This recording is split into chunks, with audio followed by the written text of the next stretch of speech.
Yesterday, we received a transcript that was a transcript of an ex parte meeting that occurred on Friday. Right. This is the before one. the Monday. Sorry, just so that we're clear for the record purposes. This is the transcript I gave y'all at the end of yesterday that reflects Ms. Love had said, oh, yeah, we had, and in court on the record, but ex parte discussion that led to the Monday, June 10th ex parte. So that's what you're talking about? Let me be more artful. Yes. Okay. We were made aware, leading to the recusal of Judge Glanville, that there was an ex parte meeting that occurred on June 10th, Monday, June 10th. We were not told by the state, we're not told by the judge that had occurred. We found out about it, luckily, and by happenstance. We then demanded a transcript. We complained about said ex parte, inappropriate ex parte meeting. At no point, when the court finally acknowledged that there was an ex parte meeting that occurred on Monday, June 10th, at no point did the court or the state at that point acknowledge, oh, by the way, there was another ex parte meeting that occurred on June 7th. We sat there after finding out about one ex parte meeting and having to drag the truth out.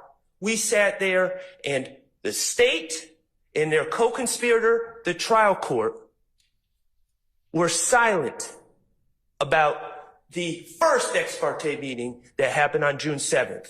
What happened in that meeting on June 7th?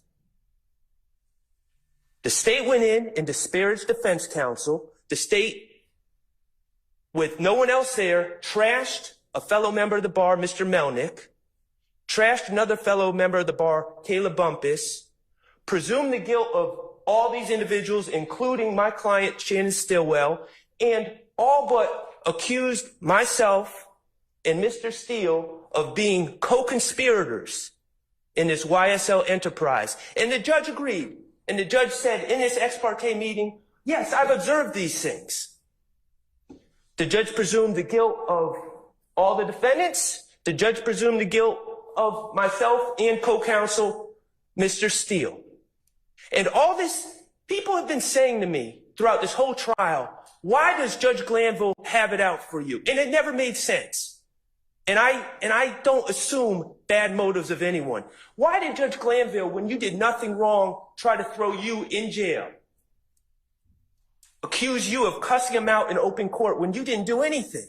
Why does he always tell you, yell at you, tell you to sit down and be quiet? Why does he cut you off at every opportunity? Why did he try to throw Brian Steele in jail for 20 days for doing what was right? And I didn't have an answer. And then yesterday I received, and I appreciate that, Judge. I appreciate someone finally being open about what's going on here. And I received a transcript. And in that transcript, the trial judge, who's not only assuming the guilt of my client, but is assuming the guilt of me and my friend, Mr. Steele. This is gross. This is disgusting. But it's all starting to make sense. It clicked when I read that transcript last night. This is not okay. Nothing about this is okay. These gentlemen have a right to a fair and impartial judge. And I appreciate the fact that you are going to be a fair and impartial judge. But the reality, Judge, is that they don't have a right to a fair and impartial judge starting on witness 76 of a trial after 9 months or whatever it is. They have the right to a fair and impartial judge from the beginning. And this is absolutely gross and disgusting. And the bottom line is there's a lot more discussions that need to be had about this.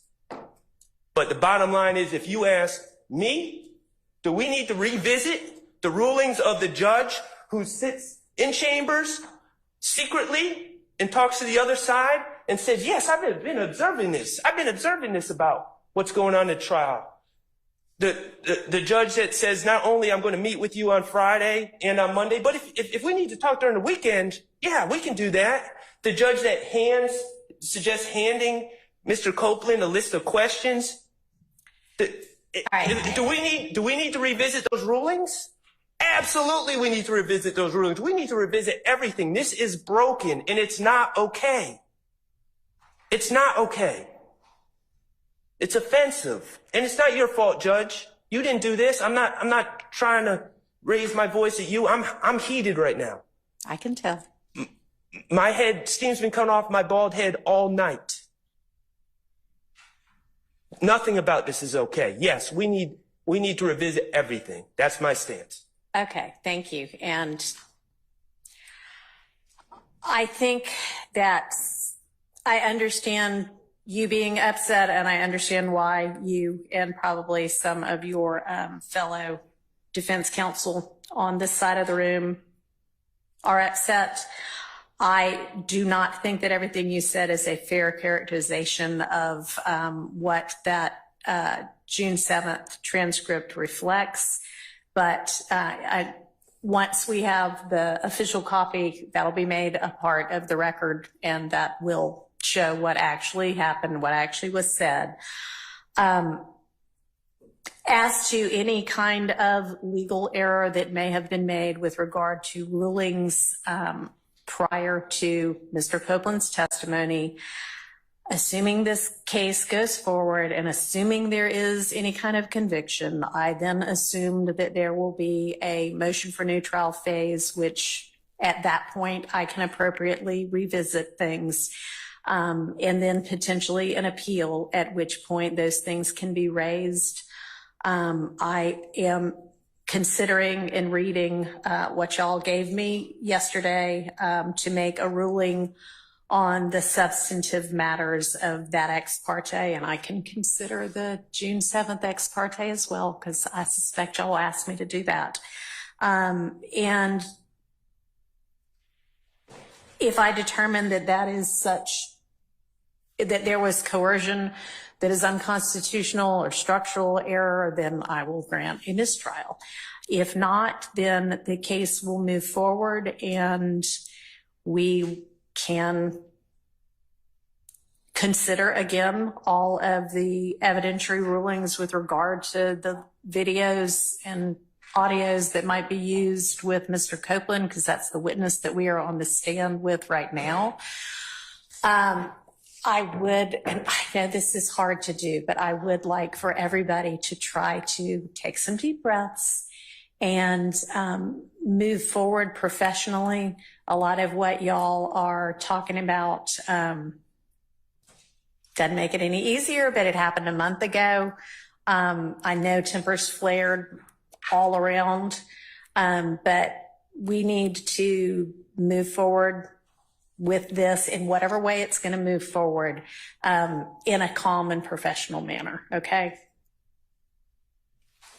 So then with regard to what we need to do evidentially, I guess I will need to hear from the state as to what y'all think it's very likely for you to be using while you're examining Mr. Copeland, and then I will entertain evidentiary objections, responses, and we'll consider what's coming in.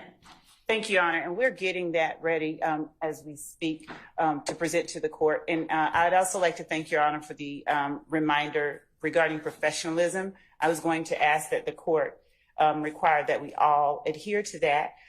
Being called co-conspirators is not something that I would expect to have heard, no more than I would expect to level a assertion that Mr. Sharp is a defendant. So I'd ask that that all sides be required to adhere to the court's admonition. Okay, well, again, the transcript will reflect what was actually said in there, and there are some allegations that if I were an attorney and it were leveled against me, I mean, I am an attorney, but you know what I mean, practicing in a case, I would be a little hot under the collar as well. Y'all had potentially legitimate concerns. I don't honestly at this point right now need to rehash all of that. But the reminder is to everybody, okay? And I mean, I've said it, so let's act accordingly. Ron, Yes, sir. if I can address the court briefly. I filed a supplement to the Mr. Kendrick's motion for a mistrial this morning. I just want to make sure the court's aware of it. I am aware of it. I have not yet had a chance to look at it, but that's got it. Thank you, Your Honor. Mostly I want to make sure I bring it to the court's attention because, again, and I've followed the request of the court to not argue what's already in the papers, but I just want to make sure that the court understands that based on this additional information that we learned about the July 7th meeting, that my client has been consistently denied his right to a fair tribunal. It's been a due process violation. I, like Mr. Shart, am extremely upset having read that transcript. Myself and my fellow outside agitators over here, I assume that they are upset as well. And I don't think, honestly, I don't think that reference was to anybody who is a member of the bar. I think that there have been times in this case where members of the public are in the courtroom, which they are, of course, entitled to be, but communicating in ways that are not appropriate. well, you know, the problem, Your Honor, is that since this was an ex parte meeting that should probably have never taken place, you were not there, I was not there, my fellow outside agitators weren't there, we don't have a video of it, so I have no idea specifically if that was not referred to us. We don't know, do we? We don't know. And what I do know is that I have been arguing with people for 18 months that Chief Judge Glanville was doing his best, that he was trying to rule to the best of his ability based on the evidence and the law before him. And now I have been made to look like an idiot. So well, I do not believe that this trial should continue, Your Honor. I understand. Thank you. I'll take your supplement under consideration. Like I say, I haven't, obviously you just filed it and I haven't had a chance to look at it yet, but I will consider that in the overall context of the motion I was already considering. And, you know, I don't know that everybody's not going to want to come up here and do their 5 minutes of how outraged they are.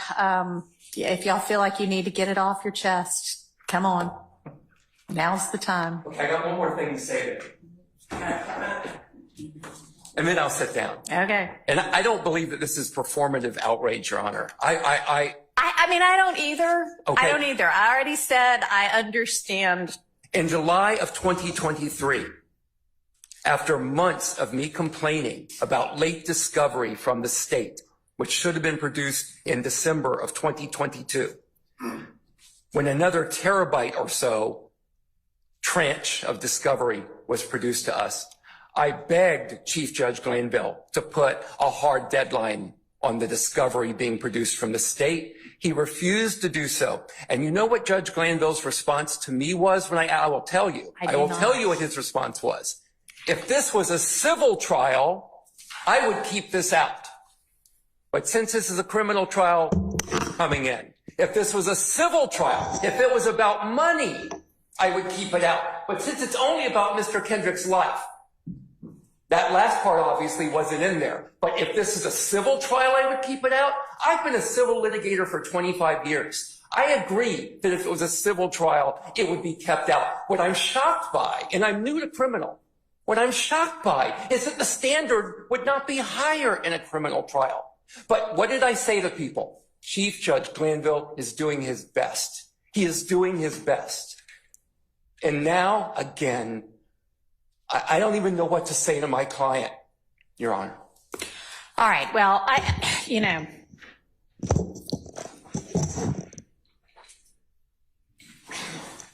What do I say?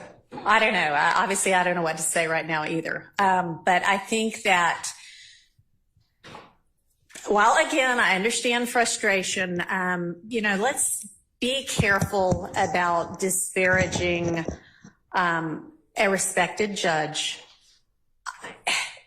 I do think that he has, and I haven't looked at every transcript yet because they haven't all been produced yet, but I don't think you're wrong that he has been trying his best and doing his best. And, we all as lawyers know that everybody talks about lawyers trying to herd cats, and that's not inaccurate. This is a big case. There are a lot of good litigators on this case, but with a lot of good litigators probably comes a lot of egos as well. And I think sometimes it is possible to sort of get